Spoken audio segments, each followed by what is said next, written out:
Good morning. Today is Monday, December 21st, 2020. Our I Can for today says, I can identify and classify 2D figures. Really, we're just going to be organizing our quadrilaterals again into our hierarchy to make sure that we can remember how to do this. So let's start at the top with quadrilaterals. Quad, meaning four, or laterals.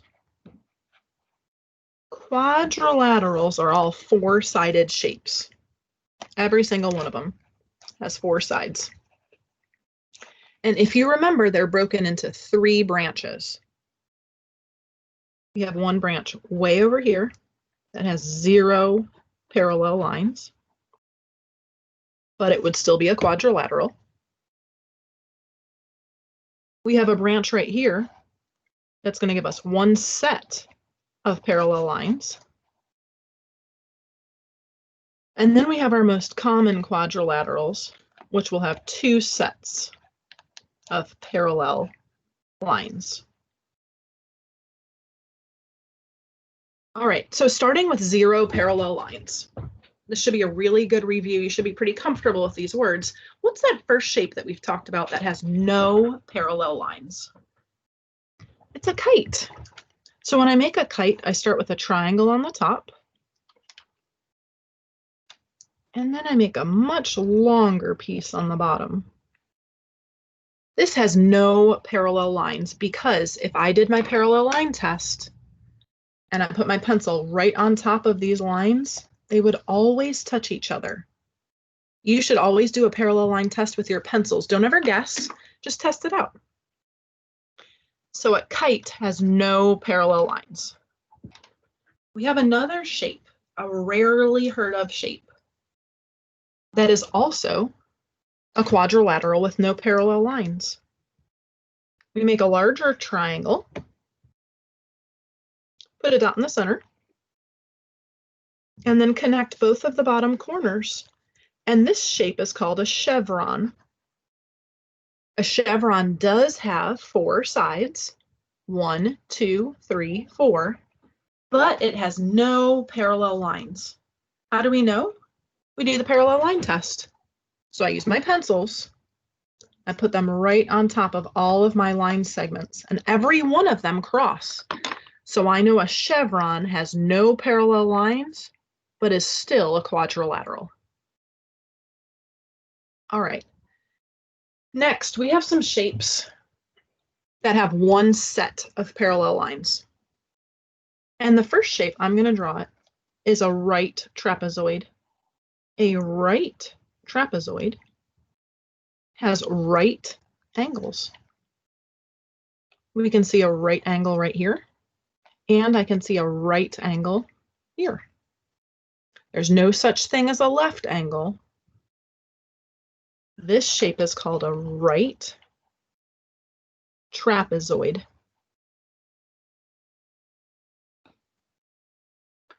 A right trapezoid has one set of parallel lines. How do we know? We're going to do the parallel line test.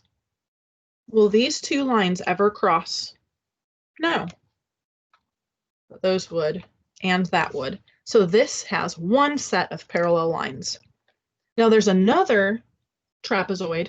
There are lots of other trapezoids, but we're going to also draw a picture of an isosceles trapezoid. And like we've learned so recently, 2 eyes, 2 sides. This is an isosceles trapezoid because it has 2 equal sides. This side equals this side, which also means that this angle equals this angle. An isosceles trapezoid has one set of parallel lines. We know because we did the parallel line test. Always test out your shapes. So an isosceles trapezoid has one set of parallel lines and is a quadrilateral. Now let's move on to our most common quadrilaterals, starting with a parallelogram. I'm going to make 2 slanty lines, and then I'm going to connect the top and connect the bottom. I tried to stay right on my blue lines. This is a parallelogram.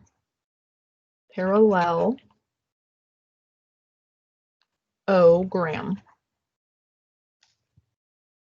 And a parallelogram is exactly what it sounds like, a whole bunch of parallel lines. So I pull out my pencils to do my parallel line test. The top is parallel to the bottom, and the side is parallel to the other side. So this parallelogram has two sets of parallel lines, and it is a quadrilateral. Is a parallelogram a trapezoid? No, because it's on a different branch. So this follows the rules of this branch, these guys follow the rules for this branch, and these guys follow the rule for this branch. But they are all quadrilaterals. Tomorrow we'll talk a little bit more about shapes that are larger than quadrilaterals. All right, so my parallelogram then breaks into two separate groups. And I made big lines just so I had enough space. I've got space at the bottom of my notebook page. I'm going to make a rectangle over on this side.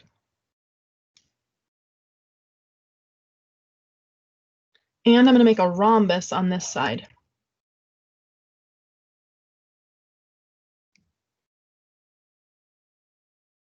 This is a rectangle. This is a rhombus. Both of these are parallelograms. They have two sets of parallel lines, and they are quadrilaterals. Let's talk about a rectangle first. So a rectangle is a special parallelogram. A rectangle kind of looks like a parallelogram that's standing up straight, and this one looks like one that's swaying, right? A rectangle has 4 right angles.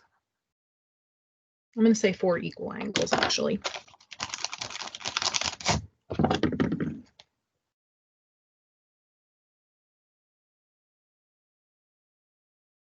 A rectangle has opposite sides that are equal.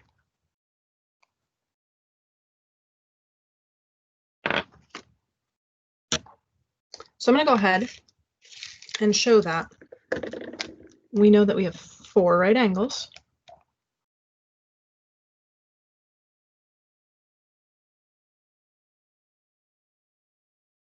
They're all equal angles, all 90 degrees. And we know that opposite sides are equal. So that tells me this top side equals this bottom side. And the left side equals the right side. They're opposite sides. Opposite sides are equal. A rectangle has how many lines of symmetry? This is an important one to remember. Only 2 lines of symmetry. And if you remember, it goes right down the center and right down the center this way. A rectangle does not have diagonals. All right. Now let's talk about a rhombus. A rhombus is a special parallelogram because it has 4 equal sides. All of the sides are equal to each other. That means that this side equals this side, which equals this side, which equals this side. So really, it's kind of like a square that's swaying to the beat. It looks like a square that's dancing. It's not straight up and down anymore. So we have 4 equal sides.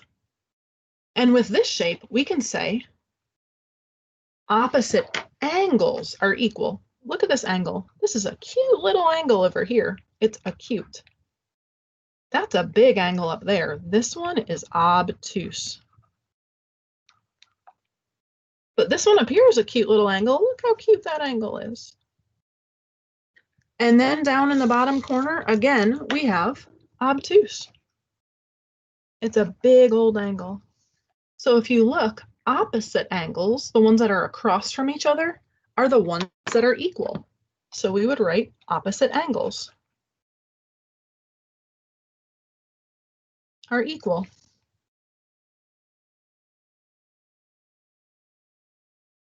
All right. So I've labeled my sides, I've labeled my angles. The next thing I need to think about and talk about is my lines of symmetry. So let's look real careful at my rhombus. Can I split it right up and down? if I split it right through here, would it be exactly the same on both sides? No. All right, well, what if I split it this way? It looks like it could look the same, but it's not going to be exactly the same. But guess what? If I split it on the diagonals, we would have 2 LOS. So it's neat because a rhombus is kind of opposite a rectangle. A rhombus only has the diagonals. A rectangle only has the vertical and horizontal split. Both of these are parallelograms. They have 2 sets of parallel lines, and they are quadrilaterals. Now we have our most special shape of all, and if you remember from our hierarchy yesterday, this is you guys. You guys are at the bottom of the hierarchy with our friends, the square. Squares have to listen to their teachers. Squares have to listen to their parents. Squares have to listen to their principal. Square has to listen to the superintendent. Okay, that's how our hierarchy works. So we have a square, and a square has all of these attributes. All of these words that describe rectangle and rhombus also describe a square. This says 4 equal angles. Well, a square has 4 equal angles. This one says 4 equal sides. A square has 4 equal sides. This one says opposite sides are equal. This one has opposite sides that are equal. This says opposite angles are equal. This one has opposite angles that are equal. But how many lines of symmetry does it have? 4 lines of symmetry. Because we get the vertical and the horizontal from the rectangle, and then we get the 2 diagonals from the rhombus. 4 equal sides, 4 equal angles, 4 lines of symmetry. This is how a quadrilateral hierarchy works.